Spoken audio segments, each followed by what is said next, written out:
Boa tarde, pessoal. Tudo bem? Sejam bem-vindos todos. Nós vamos aguardar mais uns 3 minutinhos aí para poder começar a nossa live. Fiz questão de entrar às 5 horas em ponto, que foi o que a gente combinou. Mas a gente recebeu um monte de WhatsApp aqui pedindo para esperar mais 2, 3 minutinhos. Então, eu volto daqui a 2, 3 minutinhos. Como da outra vez, 17h05 em ponto, nós vamos começar a nossa live, tá bom? Até já.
Bom, pessoal, voltei aqui para a gente começar oficialmente o nosso evento.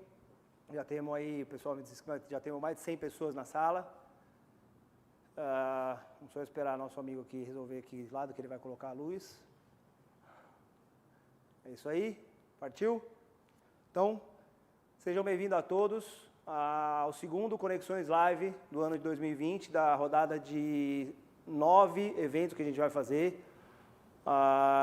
Para quem não conhece o C3 é um clube de relacionamento que reúne presidentes e diretores dos principais segmentos da construção civil. Nós não somos uma instituição de classe, a gente não representa nenhum setor.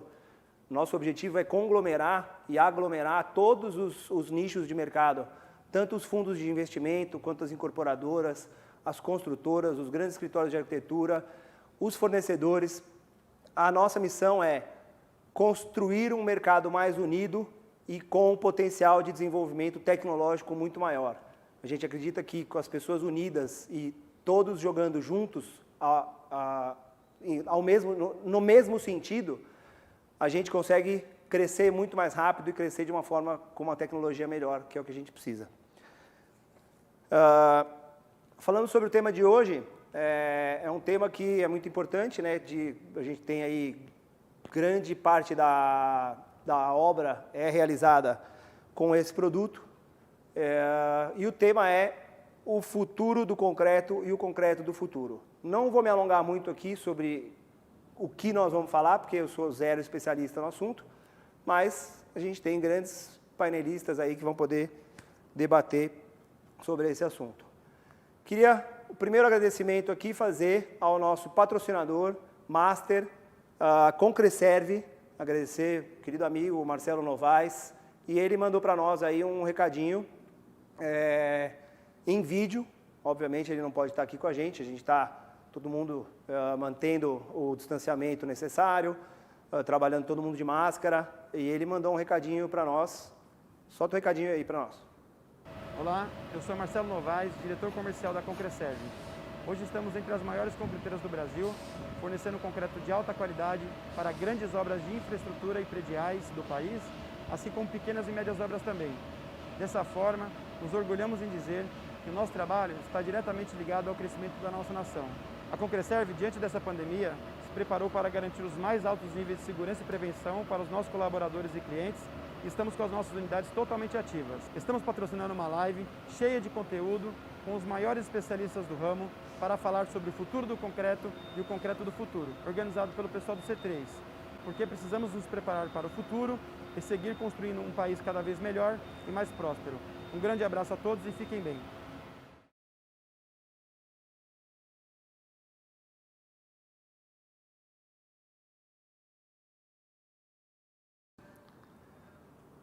Bom, pessoal, esse foi o recado do Marcelo Novaes para nós. Além do patrocinador master, Marcelo Novaes, nós temos também como patrocinadores a Deca, quero agradecer aqui o Arnaldo Barbosa, a Denver, agradecer o Emerson, a Duraflor, a Vivi e o Marcos e a Alessandra da Porto Belo. Temos também como apoiadores a B-Home, agradecer o William, a Ceramfix, o meu querido amigo Magalhães, Marco Roleri da Ibratim, Cláudio Orives da Penetron, agradecer a Pormad, Daniel Zini, querido amigo, e o Thomas da Rudloff. Como parceiros de conteúdo do nosso evento, nós temos aí como mediador o Paulo Oliveira, sócio proprietário da Aratal. É assim? Eu nunca acerto. Acertei dessa vez. Não vou tomar bronca da nossa querida amiga Márcia. O Gene Clécio Santos, da GMG Engenharia e Consultoria. O Wagner Gaspareto, da LPE. O Paulo Bina e o professor Paulo Helene. Agradecer a todos eles por agregar e trazer conteúdo aí para o nosso evento. Queria só fazer um reforço para vocês, que a partir desse ano nós passamos a fazer uma produção de conteúdo muito forte. Não sei se todos perceberam ou se todos estão acompanhando o nosso Insta. Se não estão acompanhando, sugiro que acompanhem, porque nós publicamos 2 matérias diárias sobre o mercado de construção civil.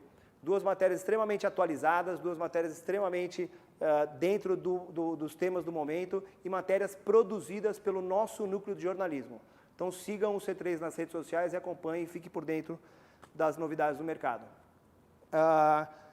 Quero fazer uma comunicação que o C3, a partir de hoje, oficialmente, está lançando uma parceria com a Faculdade Getúlio Vargas, a FGV, a Obras Online e o C3 passaram a desenvolver uma prévia trimestral do ambiente macroeconômico setorial.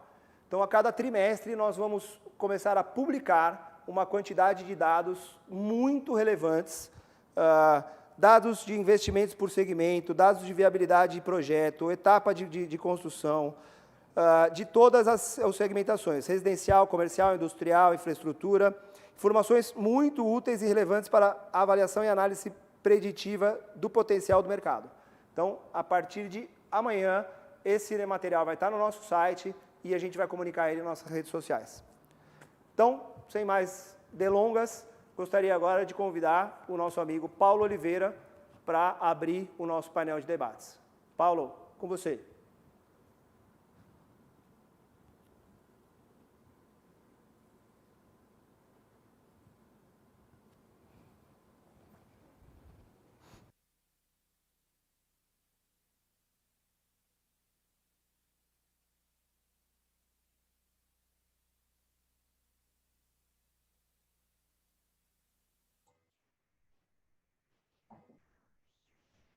Bom, boa tarde a todos.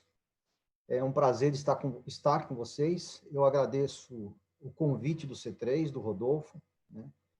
E esse é um tema extremamente apaixonante, né? Para quem está no meio, né? Concreto é o material de construção mais versátil no mundo todo, né? Embora as opções estejam se ampliando, né? O concreto também está abrindo novas perspectivas. Concreto de ultra alto desempenho, concreto verde, concreto translúcido, concretos especiais para piso, concretos autoadensáveis, concretos específicos para uso off-site e na indústria de pré-fabricação. Enfim, concreto está acompanhando esse movimento forte de industrialização da construção. Eu quero começar agradecendo a presença dos que estão aqui conosco nessa jornada e pedir desculpas porque o professor Paulo Helene teve um problema de força maior e não poderá estar conosco. Mas temos aqui 3 feras em concreto, tá certo? 3 amigos, eu estou muito contente de poder estar aqui com eles, né? Paulo Bina, Wagner Gasparetto e Geni Clésio, né? E eu tenho certeza que nós vamos ter aqui um momento muito especial de aprendizado, de troca de experiências. Participem dos debates, não deixem de preparar as suas perguntas.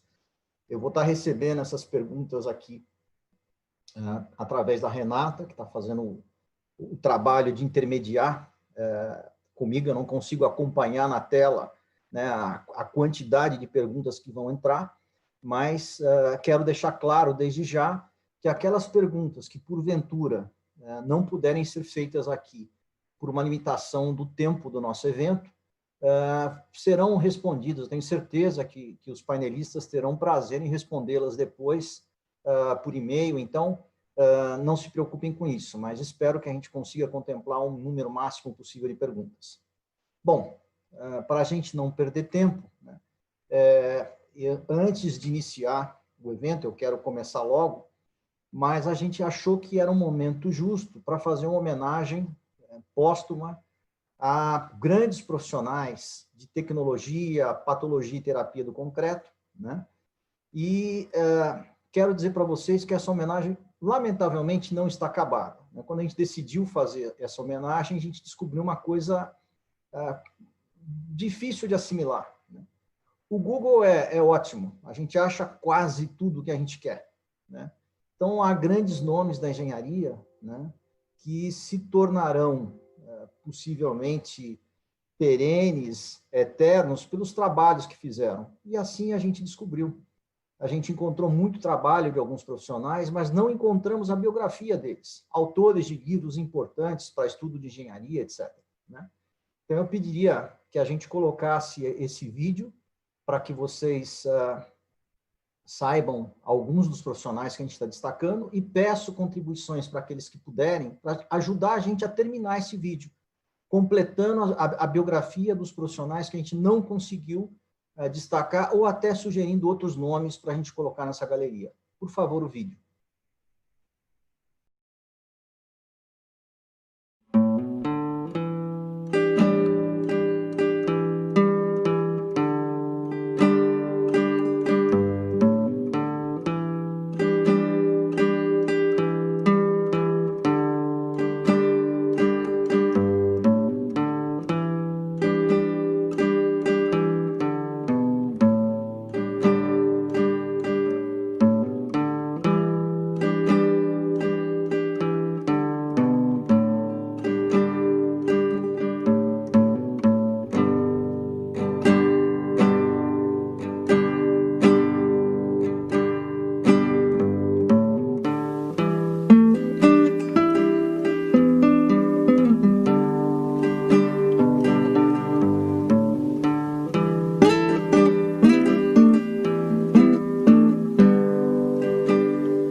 desempenho. Voltando à nossa pauta, né, eu queria convidar para começar a falar o primeiro panelista. Peço para que coloquem o currículo dele na tela. O primeiro panelista é o Paulo Bina. Paulo Bina é um especialista em concreto, né, e é sócio-diretor da Monobeton, né.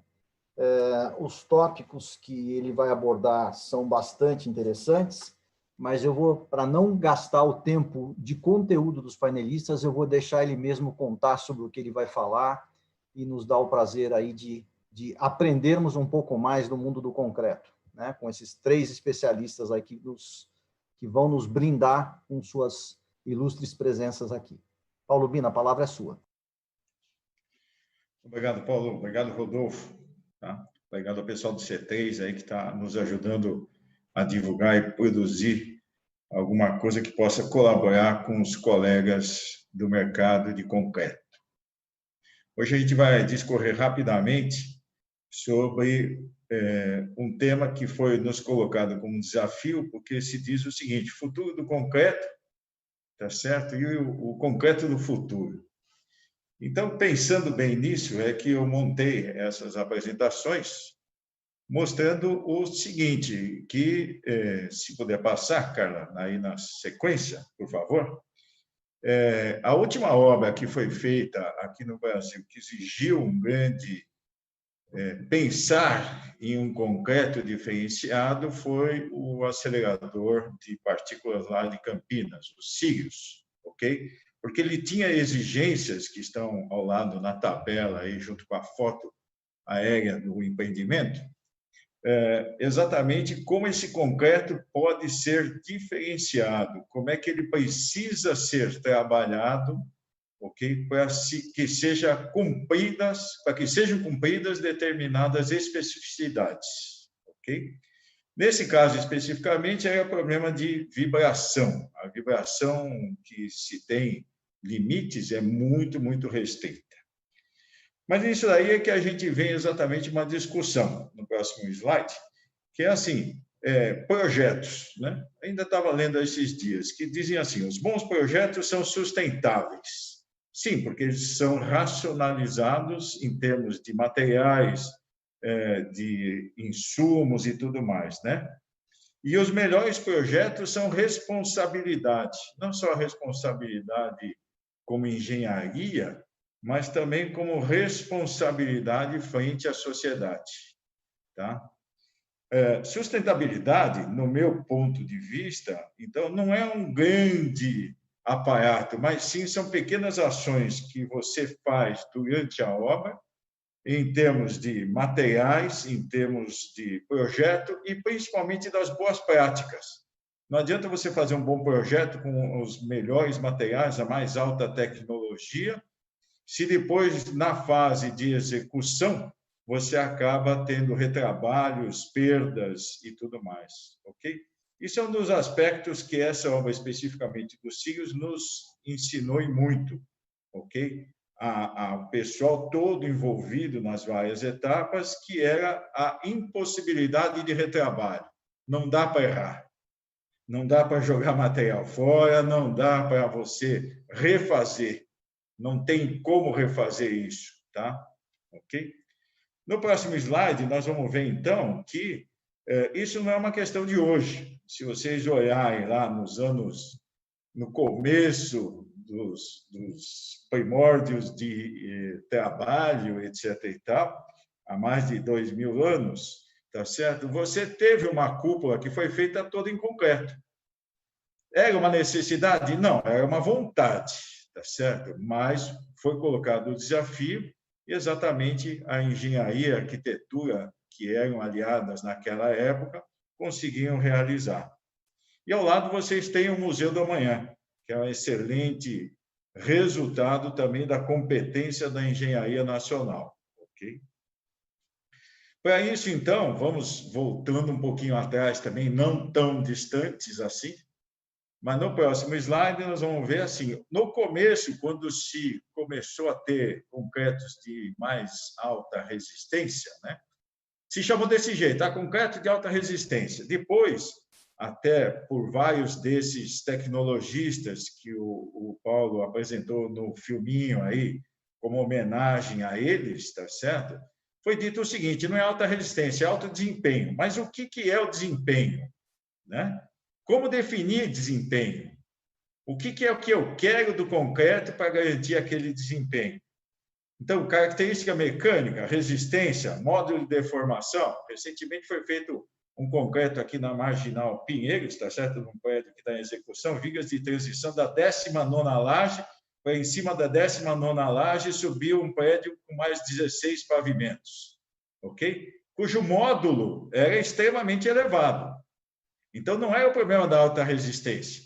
O módulo que é significativo porque tem que ser protegido e vai receber carregamentos fora dos eixos dos pilares inferiores. Tá bom? Resistência a agentes agressores. Isso nem se fala. O Brasil é rico em costas marítimas, tá certo? A nossa orla aí é enorme, ok? E nós temos, de norte a sul, nós temos problemas sérios de corrosão de armadura pela condição de exposição aos meios agressores, tá bom? Da mesma forma, baixa permeabilidade. Atualmente está em discussão a norma de concretos de baixa permeabilidade, pelo próprio Instituto Brasileiro de Impermeabilização, tá certo? Junto com a BNT, junto com uma série de profissionais, discutindo esse assunto. Quer dizer, o concreto pode ser mais ou menos impermeável? Pode. Isso é uma questão de desempenho. É isso que a gente vai buscar num concreto. Para isso, está se fazendo uma norma específica. Quais são os produtos, quais são as condições, quais são as restrições, além das restrições de dimensionamento da norma NBR 6118, que é aquela que dá as diretrizes do dimensionamento da estrutura. Ok? Isso daqui é um auxílio, é uma vantagem a mais que o concreto consegue quando bem dosado, quando bem trabalhado, quando dentro dessa norma que em poucos meses vai estar aprovada. Além disso, concreto translúcido. Acho que o Ginicrase deve falar alguma coisinha, tá certo? Mas hoje é uma realidade. O concurso do Ibracon no ano passado já foi a respeito desse assunto. Como é que se conseguia fazer um cubo de determinadas dimensões que, através dele, você conseguisse enxergar uma figura? Tá bom? Isso é uma realidade. O Ibracon, as escolas de engenharia, as faculdades estão fazendo isso. Quer dizer, faz parte da nossa competição diária das reuniões do Ibracon. Tá bom? Colorido, nem se discute. Colorido, então, tem há mais de metro aí obras já executadas, tá certo? Com as suas peculiaridades, as suas dificuldades, as suas vantagens, mas há já um bom conteúdo bibliográfico para se fazer isso aí. Mas, no final, é o seguinte, qual é a necessidade que eu tenho daquela obra? Qual é a personificação, qual é a personalidade daquela obra que eu vou precisar atender com o meu concreto? Concreto ainda continua sendo, no mundo inteiro, o material mais barato que você possa moldar. Tá? Não há dúvida nenhuma. O cimento ainda é o aglomerante mais econômico que tem, ok? Brita e areia, sejam elas naturais, artificiais ou recicladas, estão disponíveis em todo o território nacional, com todas as suas características. Lá no Nordeste, você tem um tipo, no Norte, você não tem brita, você tem que trabalhar com caco de cerâmica. Em Santa Catarina, você tem muito seixo, não tem brita, tem que trabalhar com seixo partido, e assim por diante. Quer dizer, dentro das suas características dos materiais locais. Tem local que tem areia natural, tem local que você não consegue mais fazer extração de areia natural, tem que trabalhar com areia industrializada, mas todas elas estão disponibilizadas, tá bom? Adições, tá certo? Como são também conhecidas, se a gente falar aí, silicativa, metacaulin, superpozolana, aqui no Brasil nós temos um histórico de mais de 20 anos, para não falar mais, tá certo? Mas vamos lá, 20 anos, vai. Tá bom, já está de bom tamanho, ok? onde você tem centenas de obras feitas com adição desses materiais, com excelentes resultados, tá certo? Com grandes ganhos de desempenho. Aditivos, esse então nem se fala. Cada dia aparece mais uma leva de aditivos, tá certo? Dos mais variados tipos, com as mais variadas alterações de características do concreto para você conseguir o maior desempenho. Então, você vai desde plastificante, superplastificante, hiperplastificante, hiperplastificante, daqui a pouco já dá certo. Você tem qualquer coisa que você põe 2 gotinhas, já o negócio está tudo resolvido. Mas está longe. Vamos chegar lá. Esse é o futuro. E, mais atualmente, os geopolímeros, tá certo? Que começou uma onda não fazem muitos anos. Na verdade, são cimentos diferenciados, tá certo? Que são denominados geopolímeros. Há muito material também já disponível fora do Brasil e aqui no Brasil várias universidades estão nessa linha, tá certo? De trabalho com os denominados geopolímeros. São substitutos, então, do cimento, ok? Tá bom? Do qual vai ser o futuro das próprias fábricas atuais que nós temos. Para isso, você precisa de 2 coisas: tecnologia. Então, você precisa das universidades estudando, centros de pesquisa, tá certo? Profissionais liberais ou engajados em instituições e tudo mais, que venham a estudar. A parte de laboratórios que, infelizmente, está precisando ser ampliado, está faltando laboratório no mercado, por incrível que se possa imaginar, tá certo? Laboratórios de controle tecnológico aqui na Grande São Paulo você tem vários, mas em muitos lugares você, às vezes, tem a universidade local que faz o serviço de controle tecnológico, tá? Mas você não tem a instituição lá normal, profissional. E, logicamente, as normas. A norma que é, infelizmente, também, e eu peço encarecidamente aos colegas que venham, assim, enturmar mais com os grupos que estão elaborando as normas, porque muitas delas têm determinados profissionais de uma linha de raciocínio, mas falta muito do mercado, falta muito de gente que está aplicando aquela norma, que venha lá criticar, que venha lá falar, não, olha, isso aí não vai dar certo, isso aqui poderia ser diferente, isto vai nos ajudar, isto vai nos complicar. Precisa muito da participação de todos vocês, ok? É muito importante. Por quê? A norma é o que vai dar o balizamento para que nós possamos fazer memoriais de cálculo, memoriais de projeto, os as-built dos projetos e que se tenha uma história. O professor Vasconcelos, que escreveu os livros a respeito do concreto no Brasil, tá certo? Sempre disse isso com muita ênfase. Falta o engenheiro escrever aquilo que faz. Falta deixar registrado aquilo que se fez. Falta história, tá certo? Nós temos muita falta, deficiência de conhecimento disso. Então, no próximo slide, aí, o que esperar do concreto? Então, o alto desempenho, eu escrevi aí, entre aspas, alto concreto, alto no sentido de ele se fazer sozinho, não que não prescinda de outras pessoas, sim, mas que ele vai ter determinados componentes que vão ajudar nas suas características, que é a autocura, o autocicatrizante e o que está mais tempo já difundido no mercado, o autoadensável. Autoadensável hoje é uma realidade. Hoje você consegue, depois da norma que foi editada dos concretos autoadensáveis, tá certo? Em que você tem nos anexos as características dos materiais, inclusive com sugestões para utilização em função da tua necessidade de obra. Tem lá, quanto que eu quero de espalhamento? 650, 750, 850. Quer dizer, isso está na norma. A norma, no seu anexo, dá indicações de como você especificar um concreto para aquela sua determinada utilização. Mas, tranquilamente, concretos de 650 milímetros de espalhamento, 750, hoje, qualquer empresa de serviço de concretagem consegue fornecer sem grandes problemas, sem grandes traumas, tá certo?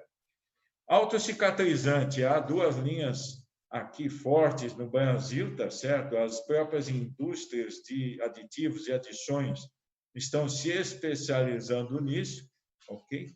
Há muito conhecimento, nós temos 2 ou 3 tecnologistas que estão à frente disso no mercado nacional e que tem muita coisa já escrita, porque há mais de 10 anos que vem se estudando isso, tá? Autocura. A autocura são algumas adições de agregados que você coloca dentro do próprio concreto, que eles vão estar ajudando a promover a cura do concreto nas pequenas idades, nas baixas idades, tá bom? Então, assim, outra vez, citando o professor Vasconcelos, na verdade, nada se inventa, a gente copia as coisas da natureza, tá certo? E aquele livro fantástico do professor Vasconcelos, que são as estruturas da natureza, eu acho que todo engenheiro devia ser obrigado a ler no tempo de escola, devia fazer parte da bibliografia mínima do currículo dos engenheiros e arquitetos, tá bom? Ok? Porque mostra de onde vem uma série de origens das estruturas que a gente vem executando. No próximo slide, só para vocês terem... Diga. Desculpa, eu tenho que ser o carrasco do tempo aqui. Ia te pedir para caminhar para a finalização. Ok, tá bom. Obrigado. Rapidinho. Tem algumas cenas aí que vocês podem assistir e vão entender. A primeira ponte no Brasil feita em concreto, 1910. Mas o que esperar disso? Vocês vão ter aí nos próximos slides uma barcaça feita em concreto de alto desempenho, 1995, tá certo? Vocês têm aquela passarela de Sherbrooke, que é notória, tá certo? Onde você tem concretos em substituição ao aço, tá certo? Ok? Com excelente desempenho. Na próxima aí, vocês vão ter o comparativo de seções do concreto normal, concreto pretendido, uma viga de aço e uma viga de concreto de alto desempenho. E tem a tabela de como é que você pode comparar isso. Concreto de alto desempenho, o chamado CPR, concretos de pós-reativos.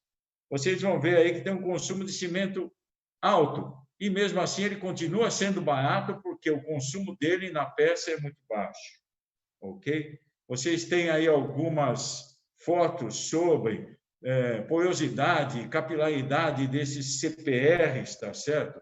Nós já temos coisas feitas aqui no Brasil com CPR, mas a imagem mais característica é essa do Arco do Triunfo lá em Paris, tá certo? Esse prédio com 40 andares, tá certo? E lá parte superior, a laje superior com equivalente a 40 andares, ok? Ele é todinho em CPR, tá certo? Professor Jean Perrat e White Sim, são 2 tecnologistas internacionais que desenvolveram isso na década de 70, 80 e 90, ok? E que hoje são uma realidade. Aqui no Brasil, há empresas, inclusive, trabalhando com esse concreto para fazer peças em substituição a peças da mecânica, peças de ferro, de aço, tá bom? Para altos volumes, isso nem falar, então, temos também grandes tecnologistas, tá certo? O Geniclésio é um deles, vários outros aí, os laboratórios já estão acostumados a fazer controle tecnológico de peças de grandes dimensões com controle de temperatura. Pisos. Wagner, me desculpe, eu peguei e pus 2 fotozinhas aí que não é de nenhum dos nossos parceiros de mercado, tá certo? Tranquilo, ok? Tranquilo. Mas é só assim, para mostrar que nós fazemos aqui, tá certo? Tão bem quanto os outros lá fora.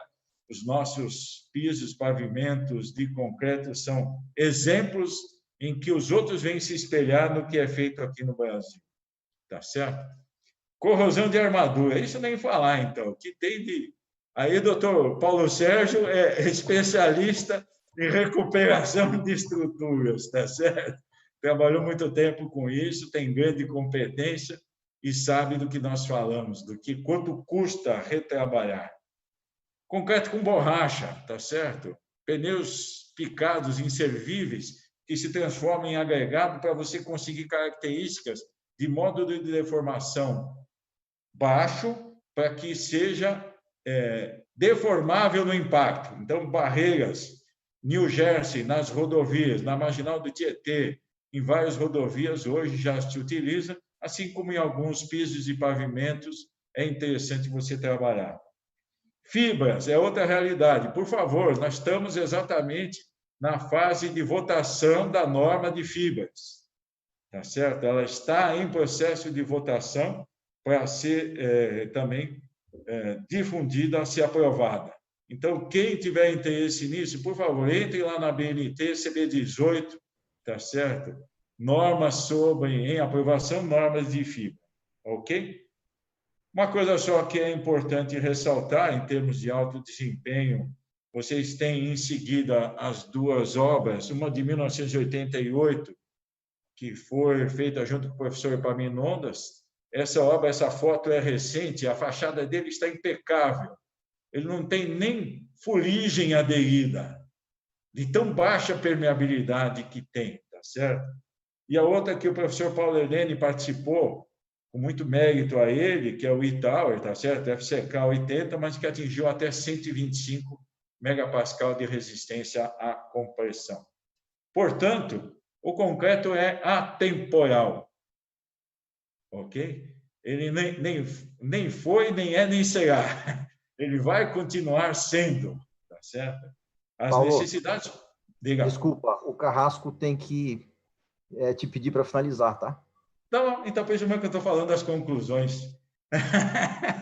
Ok? O concreto é atemporal. A necessidade pode acontecer, ser alteradas, mas o material ainda vai ser muito utilizado para os próximos 100 anos, com toda certeza. É o material mais utilizado e de mais baixo custo. Ele tem um impacto ambiental muito baixo, em especial hoje os cimentos chamados cimentos verdes e tudo mais. Ok? E uma das mais recentes introduções dentro desse mercado é a nanocílica. E no último slide aí vocês têm uma ideia de tamanho do que é a nanocílica em comparação com o tamanho da partícula de cimento ou da silicativa ou do metacaulino. Muito obrigado, Paulo. Desculpe o avanço aí no horário. Agradeço. Obrigado, Paulo Bina. Ótima contribuição. Eu queria convidar agora meu amigo Wagner Gasparetto, um profissional aí que a gente... Acho que são mais de 30 anos de relacionamento, né, Wagner, também? Assim como o Paulo Bina, mais de 30 anos, com certeza há mais de 30 anos a gente se conhece. O Wagner é um especialista em pisos, ele é presidente da LPE, né? Eu peço o currículo do Wagner na tela, né? Enquanto ele vai iniciando a apresentação, já passo a palavra para ele, gostaria que o currículo dele fosse para a tela. Por favor, Wagner. Boa noite ou boa tarde a todos. Estou aqui em São Caetano, vislumbrando aqui um pôr do sol fantástico nesse dia. Parabéns aí pelo C3, pela organização do evento. Acho que essas oportunidades são importantes para que a gente possa rever os amigos, bater um papo sobre concreto, sobre as especialidades que cada um de nós temos, trocar ideias e, com isso, crescer no conhecimento de todos nós. Essa troca de informações é extremamente importante. Então, uma boa tarde a todos os nossos amigos que estão entrando aqui no chat do YouTube. A gente está vendo e acompanhando essa entrada de todos, uma participação muito grande. Muito legal isso. Bom, o Paulo falou bastante, eu vou tentar me ater aí ao tempo que o Paulo Sérgio e a organização aí nos deram. É importante, inicialmente, dentro dessa visão de concreto, imaginar que a gente tem no Brasil hoje de concreto usinado algo como 35 milhões aí de metros cúbicos de concreto feitos no país. 17, quase 50% disso está aqui no Sudeste. São Paulo contribuindo com 6 milhões e meio a 7 milhões de metros cúbicos de concreto. E, por curiosidade, a gente pode citar que a LPE Engenharia, no ano 2019, especificou para o mercado de pisos de concreto 560 mil metros cúbicos de concreto. Isso equivale a aproximadamente 8,5% do volume de concreto produzido, pelas concreteiras no estado de São Paulo. Então, é com esse cenário que a gente tem que se preocupar. O Paulo citou agora há pouquinho, e certamente o Giniclésio vai dourar isso tudo daqui a pouquinho, com todas as alternativas que a gente tem de concreto, controle tecnológico extremamente deficitário que a gente tem no estado de São Paulo, que é certamente o melhor controle que a gente tem no Brasil, em termos de disponibilidade, não é? Mas a gente precisa evoluir muito no controle do concreto, na produção do concreto, nas especificidades que a gente tem que combater no nosso dia a dia, né? Então, vou falar um pouquinho hoje com vocês sobre o controle da retração através de expansores no concreto, planejamento e controle tecnológico de concreto para pisos, excelência nesse desempenho de piso e concreto e a gestão dos objetivos de todo mundo que está envolvido. A gente tem que se preocupar com todos os cenários que a gente tem dentro do nosso mercado, não é? E, com isso, buscar excelência no desenvolvimento de mercado de piso. O Paulo colocou uma obra que não é nacional na sua apresentação, no sentido até, penso eu, de não privilegiar executor de piso A ou B, ou obra A ou B. Isso é bastante interessante, mas aqui no Brasil, como ele já disse, eu reforço, a gente tem, sim, obras de grande porte, obras com excelente resultado, obras que estão ganhando prêmios umas atrás das outras, dentro do World of Concrete. Quem tem a oportunidade de acompanhar isso, vê obras feitas, inclusive, à mão, com excelentes níveis de planicidade e nivelamento. Então, nós não devemos nada, o Brasil não é um cachorrinho perdido dentro do mercado de piso de concreto, pelo contrário, traz uma excelência muito grande em termos de projeto, em termos de execução, e o concreto faz parte desse cenário, e nós também temos que entender como aplicar esse produto, que é tão nobre, né, na curva ABC de um piso de concreto. Ele não só está no ponto A, no que diz respeito a custo, mas também tem uma importância grande no que diz respeito à qualidade do piso de concreto. Se a Carla puder me ajudar com o próximo slide, a gente vai tratar aqui, então, dessa questão da retração do concreto, que é o que a gente quer nesse dia de hoje, tratar um pouquinho superficialmente, depois ficar aberto para as perguntas, para que a gente possa, então, trocar ideias com isso tudo, né? Então, a retração do concreto, ela tem uma influência muito grande no desempenho dos pisos, né? E, mais do que isso, tem uma questão que é fundamental, que é o controle dessa retração. Nós temos que nos preocupar com inúmeros itens que influenciam a retração do concreto, não é? Não só aquilo que está sob nosso domínio, como a própria elaboração do concreto, mas também as condições climáticas vão interferir bastante, né? Como é que está a umidade relativa do ar, vento, insolação, o galpão está fechado, está coberto, o pavimento é externo, está sendo feito ao tempo.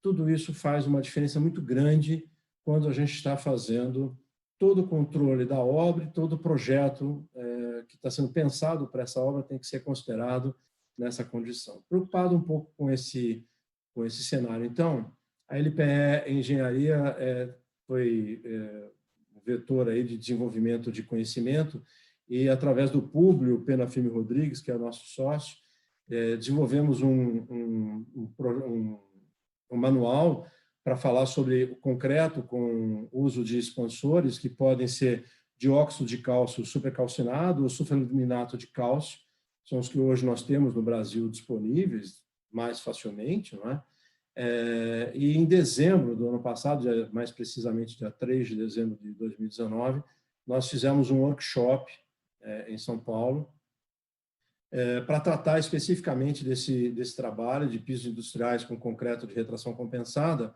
sinalizando para o mercado que as consequências de fissuras, empenamento de placas, que são fundamentais, são decorrentes de uma retração muito elevada de concreto, não só desse aspecto, mas a retração ela contribui fundamentalmente para essas consequências, para essas patologias especialmente, né, trazem uma insatisfação muito grande para o nosso cliente, né? A Carla certamente vai poder nos ajudar, e trocando esse slide, a gente passar a olhar um pouquinho mais sobre a questão do desempenho dos expansores, dos concretos de retração compensada, né? A gente tem agora, no dia 15 de junho, nós tivemos a norma NBR 16834, quer dizer, uma norma que tem 2 semanas, que está disponível para consulta e orientação, fala do novo processo de medição da retração ou expansão linear, né? Algumas pequenas mudanças aí, no que diz respeito a quanto tempo os corpos de provas devem ficar em câmeras úmidas ou câmera seca, né?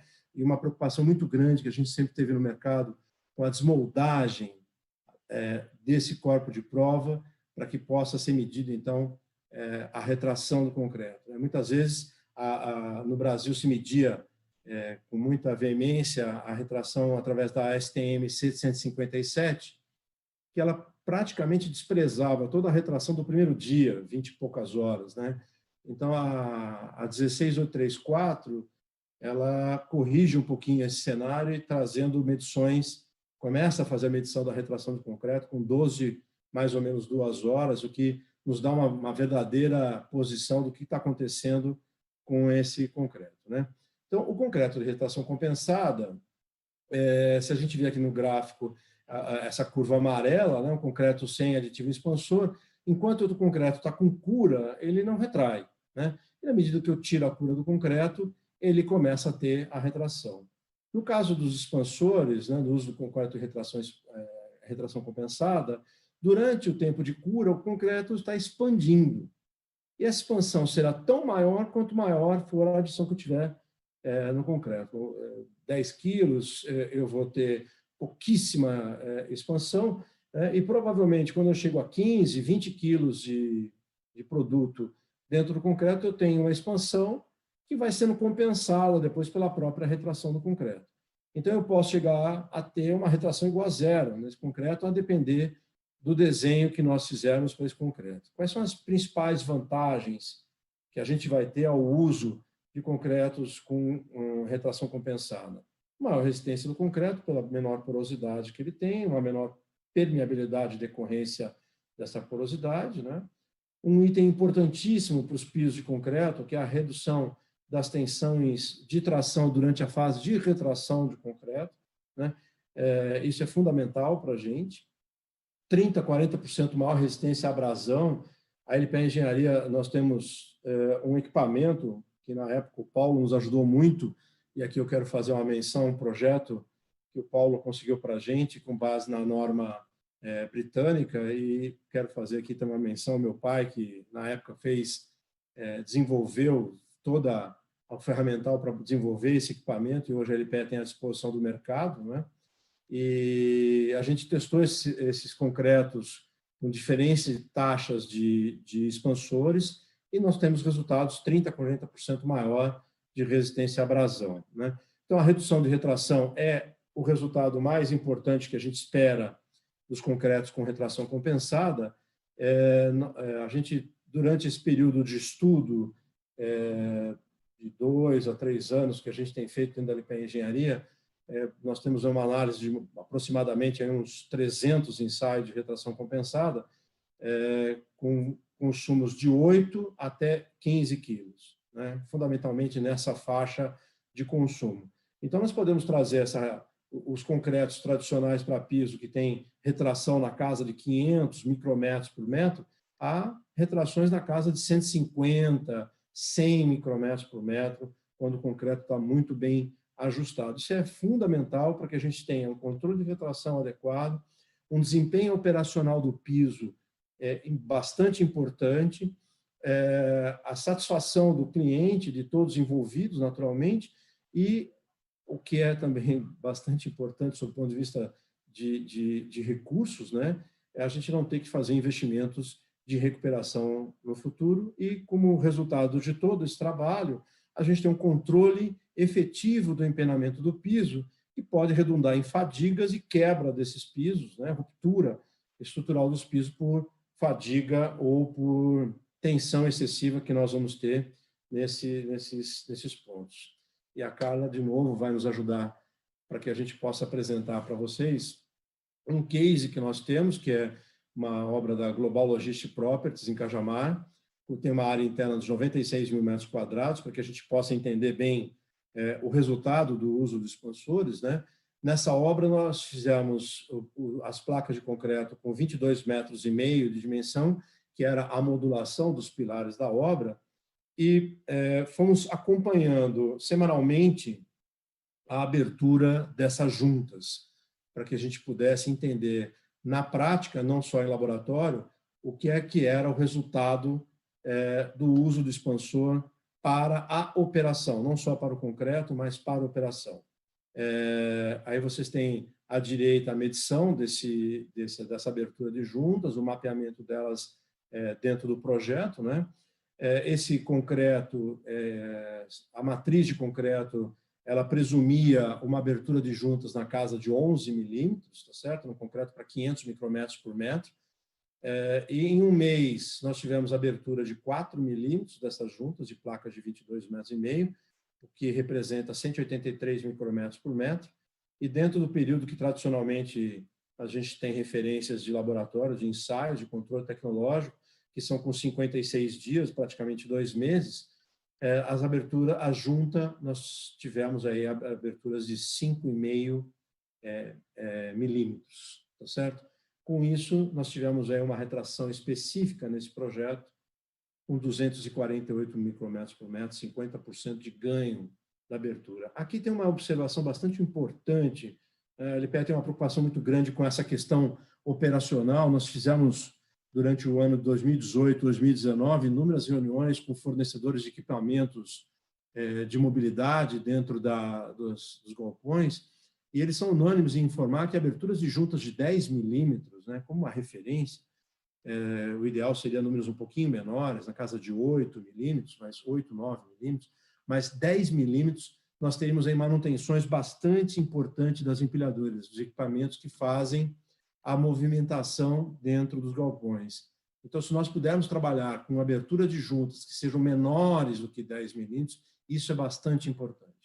Naturalmente, esses números estão apresentados nessa tabela de 5,55 milímetros de abertura, é um valor médio dentro da obra. Então, nós temos algumas juntas com aberturas um pouco maiores, outras juntas com abertura um pouco menores, e naturalmente isso ocorre por conta da diferença de coeficiente de atrito que existe entre a placa de concreto e a sua subbase. Nós nunca teremos abertura de juntas iguais dentro da obra, tá certo? Essa obra ela tem juntas metálicas senoidais nas juntas, tá?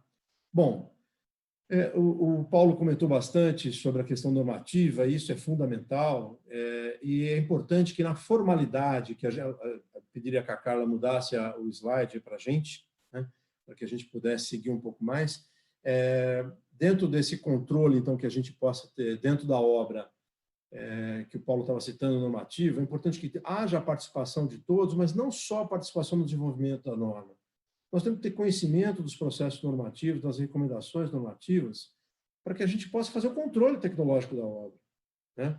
Há, sem dúvida nenhuma, dificuldades dos laboratórios, mas essas dificuldades existem porque não existe demanda, né?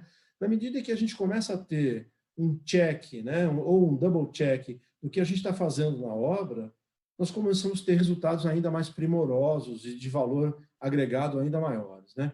Então, aqui eu coloquei um rápido processo, né, de uma forma muito sintética do que a gente imagina, né, dentro de um processo de ter um resultado bastante importante para todos envolvidos com a obra, é começar com um bom projeto, com uma boa investigação de informações, passar por uma verificação dos produtos que se pretende utilizar pelos clientes, né, na medida que estão todo o time contratado, fazer verificação de desempenho de todos os materiais, do solo, da subbase, do concreto, tá certo? Dos materiais que reforçam o concreto. Aqui nós temos um ensaio baseado no desempenho das fibras metálicas ou das macrofibras, né? Hoje, no Brasil, está bem direcionado, o Paulo falou da votação da norma de fibras, né? O Brasil está direcionando o desempenho da fibra para as normas europeias, com base na EN 14651. Bom, depois que tudo isso está resolvido, né, às vésperas do início da execução da obra, nós temos a equipe de obra, todo mundo junto, para fazer uma reunião técnica, para cada um coloque as suas dificuldades para ter sucesso nessa obra e que, com antecedência, a gente consiga entender todas as nossas arestas na execução, para que, com antecedência, nós possamos trabalhar isso e ter planos B nos casos que a gente possa ter dificuldades ainda maiores, né? Na foto de cima da reunião, a gente tem ali um solo E aí a gente começa a ter algumas questões mais delicadas que a gente tem nos pisos, né? Controle de compactação, controle de CBR, controle de expansibilidade, né? Sondagens, DMT, sondagens da percussão, gente, isso já é uma coisa ultrapassada em países mais envolvidos, né? É só a gente imaginar como é que é feita uma sondagem a percussão para imaginar que aquilo não tem um controle tecnológico envolvido naquele assunto, né? Se eu não puxar o peso adequadamente, eu talvez tenha números adversos, né? Não é raro na LPE nós temos sondagens de obras que são feitas novamente por outras equipes, cujos resultados são completamente diferentes. Então, nós temos que passar a fazer sondagens com equipamentos de penetração contínua, CPT, DMT, nós temos que, o CPTU, não é? Nós temos que fazer um avanço muito grande no controle tecnológico da obra, não é do piso, é da obra. O conceito, o piso não vai ter sucesso se a gente tiver uma terraplenagem mal feita, um solo inadequado, uma expansão de 5% no solo. Nós temos que controlar todos os itens envolvidos com o piso, né? Depois do solo, subbase, a mesma coisa tem que estar controlada, sem dúvida nenhuma.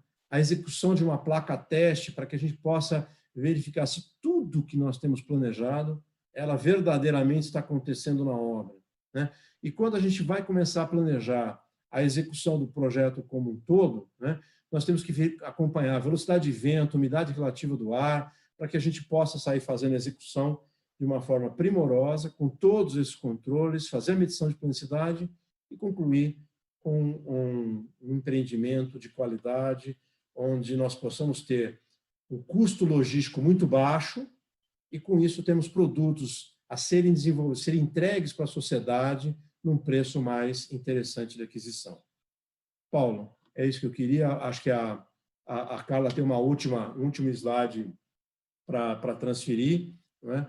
Onde eu fico à disposição não só durante o evento, mas posteriormente também. A LPE está à disposição do mercado para a gente tirar dúvidas em qualquer debate que possa haver. Estamos aqui à disposição para ajudar e muito obrigado mais uma vez pela atenção de vocês todos.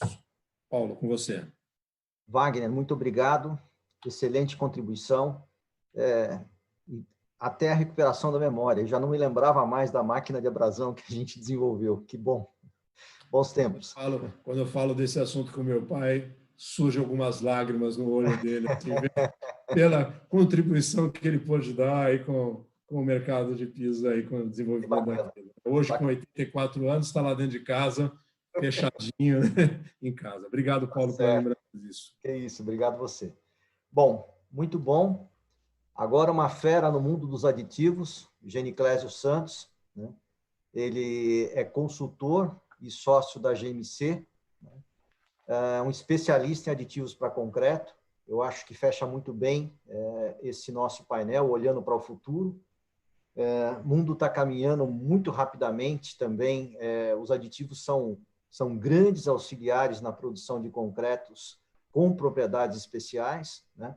Nós já mudamos há muito tempo daquele estágio onde a indústria de aditivos comprava polímeros disponíveis no mercado para, através desses polímeros, modificar concretos, mas passou a sintetizar polímeros especiais para aplicações especiais.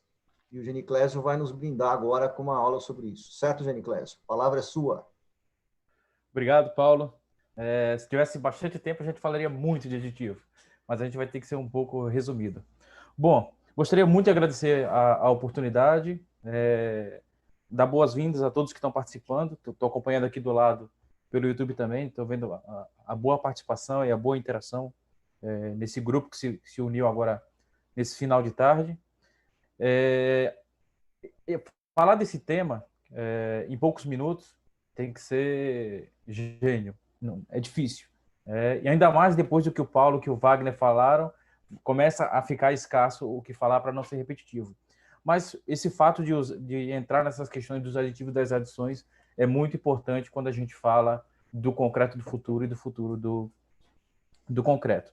Então, quando eu recebi esse tema do Paulo, me me bateu uma dúvida de como que eu vou falar desses dois temas em tão pouco tempo e conseguir passar a minha ideia sobre esse assunto. Então, eu resolvi tomar a liberdade e dividir o assunto em dois, né? Dividir em o concreto do futuro, falar primeiro, e aí depois a gente, no finalzinho, gasta alguns slides com o futuro do concreto. Bom, quando a gente fala o futuro, o concreto do futuro, eu coloquei uma figura do Joseph Aspin, que patenteou o cimento lá em 1824. Então a gente está quase completando 200 anos da patente do cimento Portland.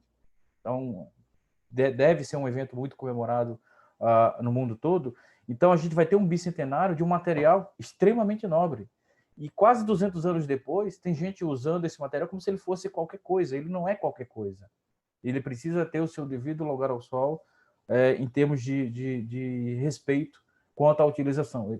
Eu vejo muito mais respeito com aço, com plásticos, com polímeros e não tanto com o cimento como ele deveria ter no nosso mercado. Então, olhando para o concreto do futuro, a gente precisa fazer um paralelo da evolução dos aditivos e do concreto. Se a gente acompanhar, não dá para mostrar aqui, mas toda a evolução dos aditivos, a gente verifica um acompanhamento da evolução dos concretos também. Então, a gente vê o concreto evoluindo à medida que o aditivo vem evoluindo também. Nós temos hoje nos dispersantes, nos plastificantes, superplastificante, polifuncional, como queiram chamar, 3 gerações de aditivos. E a cada introdução de uma nova geração no mercado, a gente enxerga um salto, né, bastante quantitativo na evolução, principalmente das características mecânicas do concreto e de durabilidade também. Então, quando a gente vê os primeiros concretos de alta resistência, nos anos 70, é a introdução da segunda geração de aditivo. Quando a gente vê o concreto de alto desempenho, concreto alto-adensável, esses concretos especiais, a gente vê a terceira geração de aditivos, que são os policarboxilatos, e a gente vê uma evolução constante desses materiais, e nisso também a gente vê a evolução dos concretos. Então, quando a gente imagina o concreto do futuro, não dá para pensar mais num concreto sem aditivo. E aí, é muito importante a gente pensar que o quão importantes são as incorporações dos aditivos, e coloco aqui as adições também, a importância deles no concreto. A gente sempre compara, né, e usa um termo que aditivo é caro, porque a gente compara aditivo A com aditivo B.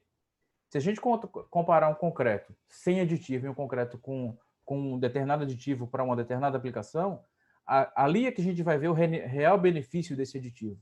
Então, muitas vezes essa conta não é feita e usa-se esse termo de aditivo é caro. Eu costumo dizer aqui no laboratório que quem fala que aditivo é caro é porque tem no mínimo preguiça de pensar. Porque se pensar um pouco, vai entender o benefício que ele pode trazer. Ou talvez um pouco de falta de conhecimento. Então, a gente começa a ter muitas possibilidades, né? Eu até coloquei no slide, das possibilidades na fase dispersa. Quando eu coloquei essa fase dispersa, eu estou olhando para o concreto agora, não só como material comparado com argamassa ou algum outro, mas como um compósito que engloba tudo. Então, a fase dispersa na verdade, o envolvimento de todos esses materiais. Se puder voltar os slides, o YouTube está bem lá na frente do slide que eu estou falando. Estou falando do 45 agora, finalizando ele, por favor. Então, começa a ter essas maiores possibilidades na fase dispersa de um compósito, que seria a pasta de cimento de um concreto, e começa a se estudar cada vez mais isso para se ter desempenhos diferenciados, que é isso que se busca, principalmente agora, quando a gente começa a olhar para o futuro. Então, das novas tecnologias que estão em uso, que a gente já tem à disposição e que vai continuar tendo à disposição, a gente começa a ter aditivos sob medida. Então, é muito comum hoje num projeto o fabricante chegar e desenvolver um aditivo específico para aquele determinado projeto. É muito comum isso, e isso é uma grande evolução. Não é mais um produto de prateleira que você retira e entrega para o cliente testar e possivelmente aprovar. Existe um envolvimento para não só fazer um concreto com as características determinadas, especificadas, mas também de desenvolver materiais para que seja possível conseguir esse concreto diferenciado. Então, existem esses aditivos sob medida hoje que são muito importantes. Existem muitos novos aditivos e adições. Hoje eu pedi um levantamento aqui no laboratório. A gente está testando, está em fase de estudo, não está concluída, 10 novos tipos de aditivos sendo testados aqui, entre aditivos e adições. Então, materiais que não estão no mercado, muitos deles vêm de fora, estão até em outros mercados, não no Brasil, que está sendo comparado aqui no laboratório para verificar a viabilidade dele em uso. Alguns deles vão ser fantásticos daqui 2, 3 anos, eu posso afirmar. Outros deles é muito parecido com o que se tem hoje, mas começa a ter outros benefícios, como maior robustez, maior durabilidade, redução de custo. Então, existe muita coisa sendo pesquisada nesse ramo de aditivos e adições. Sempre muito fechado, é algo que se divulga muito pouco. Por exemplo, se eu pudesse divulgar o que eu tenho à disposição aqui de informações, nós teríamos teses fantásticas de mestrado e doutorado em termos de quantidade de conteúdo e qualidade. Mas são coisas particulares e a gente tem que reservar o sigilo disso. Mas posso falar para vocês que tem coisas fantásticas sendo testadas aqui e é muito bom fazer parte disso, se envolver com isso. Tem a questão dos nanomateriais, que até o Paulo Bina falou, da nanocílica. Se a gente estudar um pouquinho mais a nanocílica, a gente vai ver que tem algumas dificuldades de usar ela no Brasil. Talvez esse um dos motivos de não se usar tanto aqui ou com o potencial que se poderia ter com esse produto ainda, porque existem alguns percalços que precisam ser superados para facilitar o uso desse aditivo no concreto, dessas nanocílicas, mas existem outros nanomateriais. A gente está testando um nanomaterial agora que funciona como cura interna do concreto, fantástico, né? Cresceu 20% a resistência de um mesmo concreto, só com a introdução dele, curando internamente o concreto. A gente começa também a ter refino de materiais. Então, alguns materiais que a gente acaba testando são materiais que já existem, mas eles foram refinados para ter um desempenho diferenciado. Então, a gente começa também a ter matérias-primas diferenciadas. Começa a ter muito também agora biorefino. Então, materiais biológicos que são refinados para determinadas finalidades e algumas delas podem ser utilizadas no material concreto. Então, isso é uma realidade hoje e vem sendo bastante utilizada. Uma da linha de pesquisa que a gente tem feito aqui são com dispersantes de baixo custo. Então, a gente está numa fase agora, até finalizando, de materiais de baixíssimo custo que o Brasil já tinha à disposição há muito tempo e estava trazendo isso de fora do país. Então, o estudo, a ciência ajuda muito nessa evolução da gente ter um melhor concreto no futuro. Então, o concreto do futuro eu vejo com bons olhos, né, nesses aspectos. A gente também tem muita perspectiva de evolução dos materiais componentes do concreto, que não só os aditivos. Então, por exemplo, a gente vê evolução nos agregados, embora o Brasil tenha alguns problemas, a gente vai falar um pouquinho rapidamente sobre isso. A gente começa a ter uma matriz composta agora desse concreto, não só de cimento, mas de uma pasta de um material que é uma mistura de cimento, adições, aditivos, água até ionizada ou magnetizada. Então, a gente começa a ter alterações na matriz do concreto, da matriz principal do material, e começa também a ter evolução na fase dispersa. Por exemplo, a gente começa a ter muitas considerações sobre os novos agregados. A gente, além dos agregados naturais, dos agregados britados, a gente começa a ter agregados sintéticos. O Paulo talvez vá lembrar, mas existem alguns endurecedores de superfície que são materiais sintéticos, né? A gente conviveu com isso. E está começando a ter muito mais. Hoje existe um endurecedor de superfície que é fabricado com o mesmo material que fabrica-se o esmeril. Então, olha a dureza que isso pode promover a um pavimento, a um piso de concreto, né? Esse endurecedor de superfície. Então, existe essa possibilidade hoje, né? Outros agregados que têm melhoradores de aderência, ou muitos outros agregados leves, a gente está testando alguns aqui, para várias finalidades, redução de peso, efeito acústico, conforto térmico. Então, existem muitas possibilidades no agregado. Então, evolução pode ter em todos os materiais que são componentes do concreto. Isso é uma grande vantagem do concreto, e é assim que a gente pode esperar o concreto no futuro.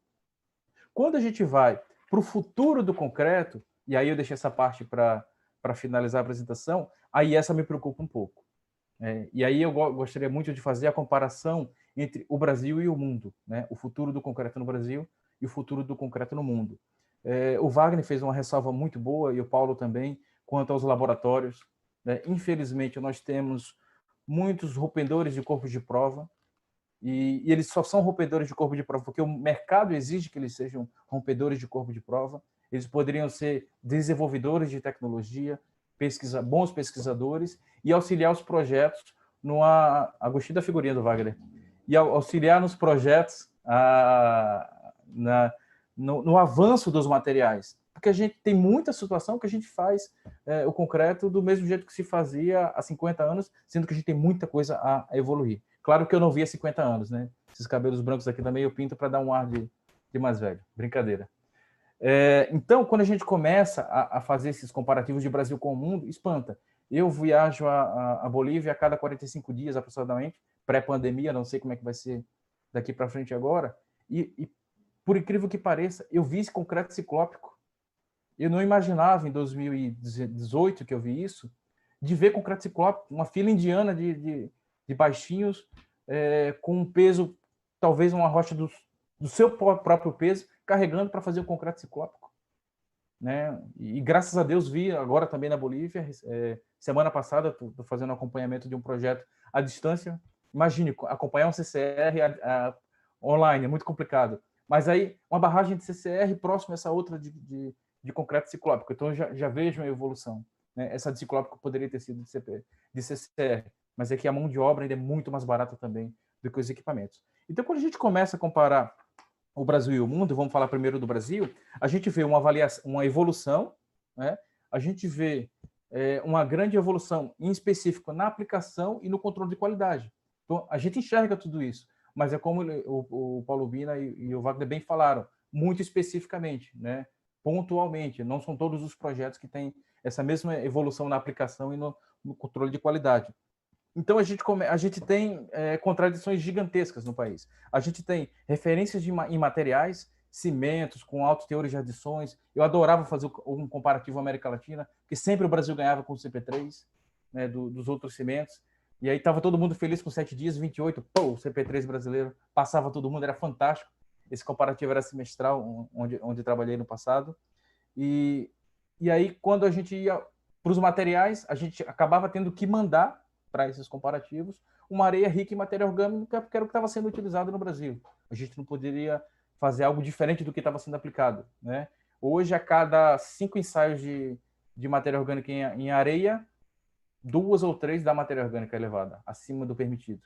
Né? E muitas vezes, nosso laboratório ensaia, não a pedido do cliente, mas a curiosidade técnica que a gente tem de entender. E nessa época de inverno, que é chuvoso aqui no Nordeste, muito pior. Então, uma crise de areia, em termos de qualidade, e chega a ser assustador. Algo que poderia ser pensado com antecedência.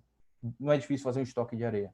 Né? E aí a gente tem oportunidades fantásticas no Brasil do futuro do concreto ser promissor, porque a gente tem oportunidades naturais fantásticas, como clima, relevo, insumos. Temos mentes brilhantes também aqui no país, mas a gente não linka tudo isso. E aí vai fazendo mais do mesmo, e normalmente essas mentes brilhantes elas são chamadas quando já tem problema. E aí já tem o tratamento já passa a ser uma UTI. E aí o grande problema disso, a conclusão que a gente chega, está no consumidor final.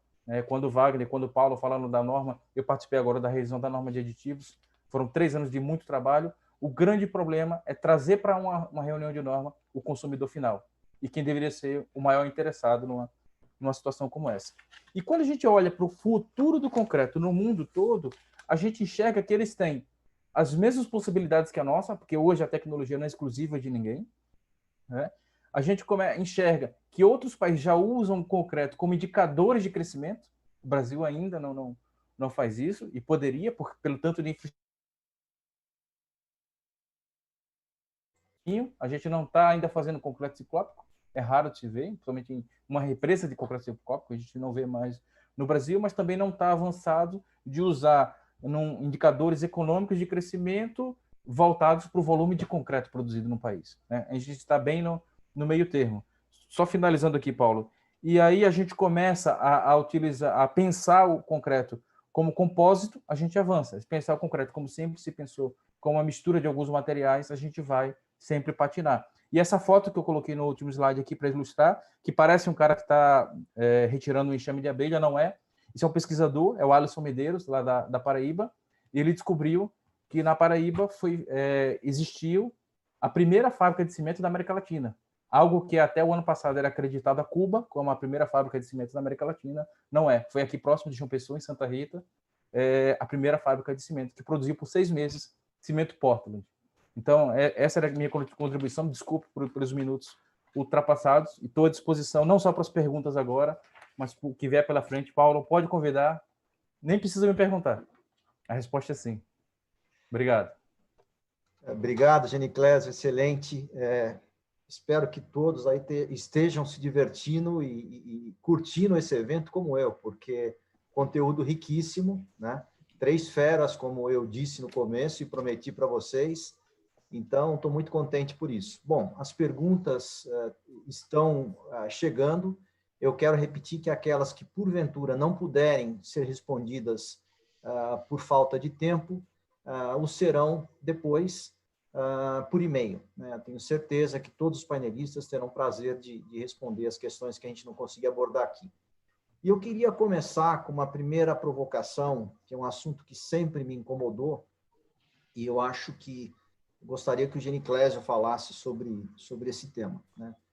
No Brasil, as centrais dosadoras são dosadoras, né? Elas não são centrais misturadoras, né? Quem faz grande parte da mistura é o caminhão betoneiro, tá certo? E eu andei estudando um pouco no passado, na época que eu era indústria, né, sobre justamente energia de mistura, a possibilidade de ganhar eficiência em obter concretos melhores só pela energia de mistura, ou aqueles que já são aditivados, conseguir concretos ainda mais homogêneos, né, na medida em que a gente vai ganhando resistência, né, e caminhando para concretos especiais, e o comportamento do concreto ele vai ficando, entre aspas, mais parecido com o comportamento de materiais mais homogêneos, como o aço, né? Essa é uma preocupação muito grande. Então, eu queria que o Geniclésio falasse um pouquinho sobre a energia de mistura, para onde, olhando para o futuro, isso vai. Bom, a gente empanca aí num primeiro ponto, que é a questão fiscal. Se é misturador, se é dosador, o que pode, o que não pode, que imposto que se paga. A gente sabe que isso é um grande dificultador de trazer misturadores para o Brasil. Quando a gente vai para a indústria de pré-moldado, a gente já vê o inverso. Praticamente não se vê misturar concreto em caminhão betoneiro. Existem centrais dosadoras e misturadoras. Só para vocês terem uma ideia, tem um projeto que mistura o concreto em 40 segundos, numa central misturadora, dosadora misturadora. E aí, por um problema, a gente teve que fazer esse concreto num caminhão betoneira, e o mesmo concreto que é misturado em 40 segundos e fica autonivelante, no caminhão betoneira, depois de totalmente colocado, foi misturado por 10 minutos, medida a fluidez, misturado mais 5 minutos, uma segunda fluidez, para chegar. O que é feito em 40 segundos foi feito em 15 minutos. Então, só aí você já vê um problema logístico gigantesco, né, em termos de produtividade. E também de qualidade. É muito comum, piso sofre muito com isso. O Wagner, se ele sorrir, é porque ele vai concordar. Concreto começa a sair com o Slump 12 e termina com o Slump 6. É o que mais a gente vê. Não é que o concreto perdeu abatimento. Ele está tão mal misturado que o final dele tem uma fluidez e no começo tem outra. E aí é um problema seríssimo de acabamento. E aí vai se procurar o culpado e Inês é morta nessa hora. Deixa eu dar um pitaco, Geniclésio. Eu acho que a caminhão betoneira tinha que vir com um cronômetro. Do lado de fora, um cronômetro bem grande, para o pessoal... Viu, Paulo? Tempo que bate a betoneira. Paulo Sérgio, segundo informações do Jairo, da BESC, hoje já não tem mais essa limitação fiscal. Quer dizer, as empresas poderiam ser empresas misturadoras, tá certo? E transportadoras do concreto no caminhão betoneiro. Mas o mercado ainda não cobra dele. Está faltando agora que a gente cobre das empresas que elas sejam assim. Tá bom? Excelente. Okay? Excelente. Mas isso já caiu por terra, tá bom? Ótimo, ótimo. Bom, uma pergunta do Emílio Minoro para o Wagner. Parabéns, Wagner Gasparetto. Você recomendaria o uso de compensadores de retração ou fibras sintéticas para estruturas que exijam o desempenho de estanqueidade? Bom, no caso de pisos, né, não é comum você ter um quesito de qualidade a estanqueidade, tá certo? Existem alguns pisos especiais que você tem que fazer de contenção, por exemplo, de tanques que podem perder fluidos, tá certo? Que você pode fazer, ter preocupações de estanqueidade, nas áreas de capeamento tem uma preocupação maior com estanqueidade, porque você está numa laje, tá certo? Mas, sem dúvida, existem pisos que existem essa preocupação de estanqueidade, tá certo? A LPE não tem essa preocupação, tá? Acho que todas as alternativas de reforços estruturais podem ser utilizadas, protendido, tela soldada, fibra metálica, macrofibra, todas as alternativas podem ser utilizadas para o controle. A gente tem várias alternativas, inclusive os concretos auto-cicatrizantes, tá certo? Que podem trazer grandes contribuições aí também, talvez o Giniclésio pudesse até falar melhor sobre isso, né? A gente tem cristalizadores que podem ser utilizados em concreto, existem inúmeras alternativas para que possa ser utilizado. A macrofibra, ela é um reforço estrutural que vai trazer contribuições, né? Vai contribuir também no controle da retração dentro do seu desempenho, mas a gente tem que se preocupar muito com o desenho do concreto, talvez muito mais aí do que com o tipo de reforço estrutural. Estou vendo ali o Giniclésio, ele não fez um joinha para mim, mas ele está balançando bastante a cabeça ali, concordando forte. Não sei fazer esse joinha seu. Mas também não sabia, minha filha que ensinou aqui, tá bom? Como você disse, dos cabelos brancos, né? Mas ali embaixo, no Zoom, tem um reaction ali, embaixo, você pode clicar ali. Aí, agora aí, tá vendo só? Como eu disse, mas ele fez ao vivo. A gente vai aprendendo nas lives, né? Mesma cor, pode ver. Isso vale muito mais. Com certeza. Acho que, não sei se está respondendo a pergunta para ele, mas o conceito é bem esse. Não sei se o Giniclésio, na parte de concreto, quer citar alguma questão aí. Não, exatamente essa. Só tem que ter o maior cuidado das fibras que se decompõem pelo meio alcalino. Aí sim você pode ter passagem de água entre essas fibras, se for alta pressão. Aí a gente já está falando do controle tecnológico de insumos, tá certo? Exato. Formalização, especificação e controle tecnológico, né? A gente não pode ter macrofibra que tenha contaminação com PET ou tenha um blended com PET, por exemplo, dentro do concreto. Essa é uma outra questão. Isso. Muito bom. Bom, uma pergunta que eu dirijo a todos, a quem quiser responder, sem dúvida um tema muito interessante que a gente não abordou e que eu já estudei no passado e gosto muito, que a gente chama no Brasil de concreto celular estrutural, e lá fora se chama de concreto aerado autoclavado, né? Inclusive para obtenção de peças estruturais, peças de fechamento, peças de concreto mais leve, com melhor desempenho, por exemplo, a fogo, com melhor desempenho termoacústico, né? A pergunta é do Antônio Quioca, e ele diz o seguinte: parabéns a todos. O que acontece hoje do ponto de vista de desenvolvimento em termos de concreto celular estrutural? Paulo Bina, ok. Deixa eu falar isso aí, até porque, assim, mais uma chamada para a Comissão de Norma de Paredes, de concreto, aerado, espumígeno, espumoso, tá certo? A própria nomenclatura não é uniforme. Olha lá o Giniclésio lá. O bom é que o Giniclésio explica tudo com gestos, tá certo? Ok?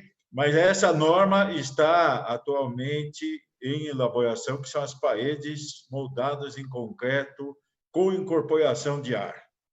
Dentro dos vários níveis de incorporação de ar, dentro dos vários sistemas de incorporação de ar, através das espumas pré-formadas misturadas à argamassa, ou quer seja pelos aditivos incorporados ao concreto que fazem a autogeração de espuma.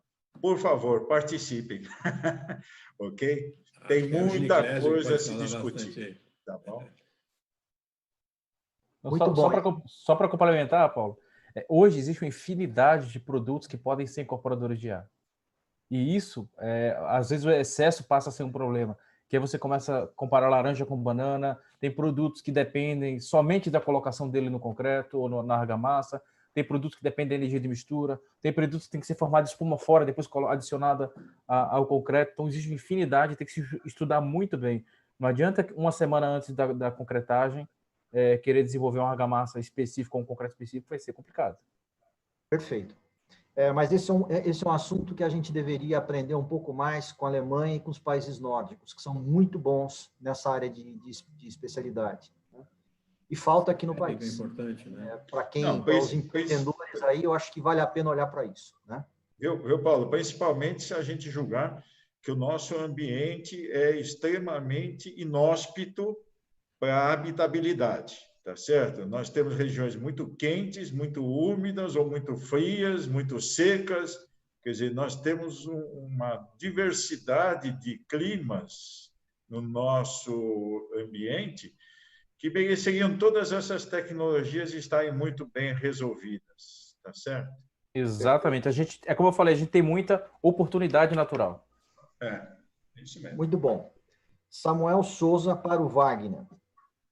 O Wagner, em algum momento, fala sobre concretos de menor permeabilidade, né? Gostaria de entender o porquê. A porosidade diminui? Calor de hidratação também?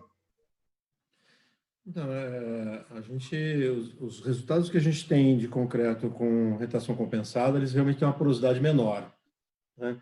Eles ganham resistência exatamente porque tem uma porosidade menor, né?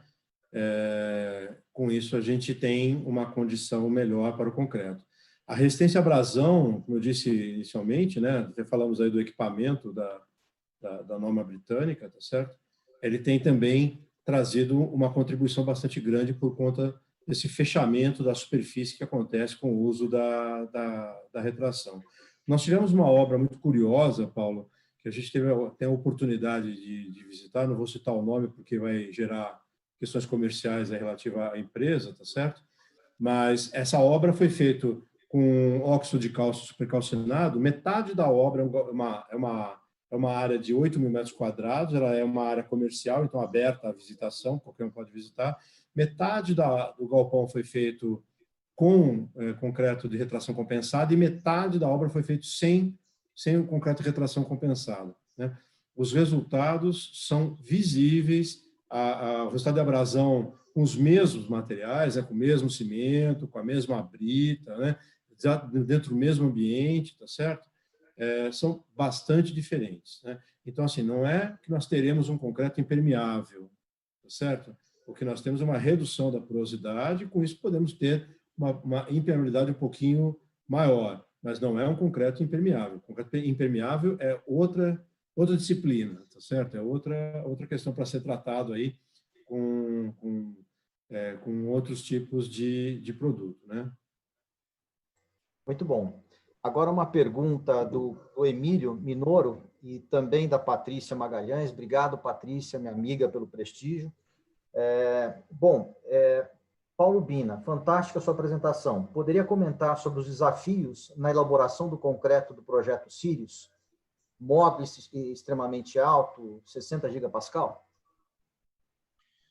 Ok, o maior desafio, na verdade, Paulo, não é no desenvolvimento das dosagens e tudo mais, porque foram escolhidos depois da nossa especificação, que lá nós participamos na especificação dos concretos e tudo mais, né, túneis e tudo. Mas depois disso, foram escolhidos laboratórios, tá certo, e tecnologistas para poderem fazer essa dosagem com 90, 120 dias de antecedência, tá bom? Então, lá se considerou todas as possibilidades de aditivos e adições. E aí foi feito um protótipo, porque uma obra desse vulto, com essa magnitude em termos de exigência, né, fez-se um protótipo em verdadeira grandeza, do lado de fora da obra, para ver como é que isso conversava. Cada um desses materiais, está certo? Porque eles eram interligados entre si, as várias estruturas, e, portanto, com características diferentes de módulo, resistência e tudo mais. Então, houve, sim, também uma necessidade de fazer essas alterações. Lá, no caso, foi um concreto com retração compensada, com utilização de uma armadura intensa, projeto do nosso colega Júlio, tá certo? Ok? E, principalmente, o mais importante é que foi feita uma sequência de concretagens que permitiu você ter o melhor desempenho possível. Ou seja, eram feitas placas com espaço vazio entre placas, armadura passante, desconectada na primeira fase. Depois de passados 60, 90 dias das concretagens, você fazia os fechamentos. Você completava as concretagens com o mesmo tipo de material, com o mesmo tipo de concreto, de modo que você conseguisse, com isso, fazer com que todo o anel, é um anel extremamente extenso, tá certo? Um comprimento muito grande, tá certo? Que você tivesse ele praticamente homogêneo, né? Uniforme, sem abertura, sem juntas. Então, é um anel criado em segmentos e depois consolidados os espaços. Tá certo? Foi usado, sim, com toda certeza, toda a tecnologia. Então, foram usados compensadores, além das armaduras, fibras, além disso, gelo, além disso, aditivos. Quer dizer, houve toda uma preocupação com toda a formatação e, principalmente, aquilo que o Gineclésio falou com muita propriedade. Não adianta vir na semana anterior da concretagem e querer saber que dosagem vai usar, tá certo? Ok? Nós ainda precisamos ter um planejamento. Por isso que eu coloquei lá na minha apresentação que, assim, é uma questão de projeto, materiais, tá certo? E execução. E aí passa pelo planejamento. Nós não temos cultura, inclusive no planejamento de obra, de fazer especificações de como é que vai fazer a obra. Perfeito. Entendeu? Bom, ok? Gente, é uma pena, a gente tem muitas perguntas interessantes aqui, mas por prazo nós não vamos conseguir fazer. Eu peço desculpas, agradeço a todos, tenho certeza que os painelistas irão respondê-las e passo a palavra ao Rodolfo para poder fazer o encerramento do evento. Muito obrigado a todos. Obrigado a você, Paulo. Obrigado, Rodolfo. Obrigado, Paulo. Obrigado, pessoal.